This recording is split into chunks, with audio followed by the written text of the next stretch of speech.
आता उत्तर पाहू आपण. देव आहे हे फायनल झालं, पण कुठं आहे कुठं आहे या जगातल्या चेतनामय वस्तू जेवढ्या आहेत तेवढ्यांमध्ये देव आहे.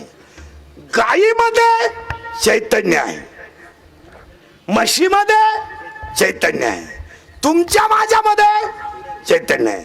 मग आता टाळकरी, इनेकरी, चोपदार, महाराज बिराज बसलेले, दिंड्या काढणारे, एका दिंडीच्या 2-2 दिंड्या करणारे.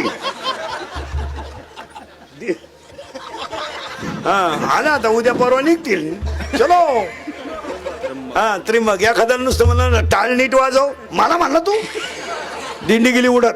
दुसरी दिंडी, या दिंड्या वाढल्या म्हणजे भजने नाही वाढले, टोळ्या वाढल्या.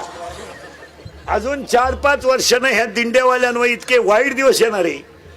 एकट्याला झेंडा घेऊन जावा लागेल, याला माणसंच नाही.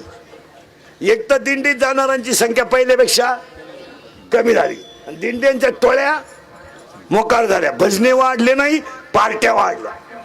आता सगळ्या टाळकऱ्यांना, इनेकऱ्यांना, चोपदारांना, महाराज बिराज कोणी असलं बसलेलं, तुम्हाला प्रश्न आहे, सावध राहा. म्हशीमध्ये चैतन्य, माणसात चैतन्य, म्हणजे देव चैतन्य रूपाने प्रत्येकात आहे. मग मी तुम्हाला असा प्रश्न विचारतो, मी जन्माला घातलेला प्रत्येक जीव माझाच अंश आहे, हे वाक्य कोणाचं आहे? देवाचं. आजारी तुम्ही नाही, देव मग बोलत जायचं. मी जन्माला घातलेला प्रत्येक जीव हा माझाच अंश आहे, हे वाक्य कोणाचं आहे? देवाचं. मग प्रत्येक जीव जर देवाचा अंश आहे तर जीव देव का नाही? डोक्याला ताण द्यावा लागतो. आपलं कीर्तन म्हणजे डिस्कवरी चॅनल, ते शोधच लावायचा त्याला. जीव देवाचा अंश नाही का? आहे. मग हा जीव जर देवाचा अंश आहे तर हा जीव देव का नाही?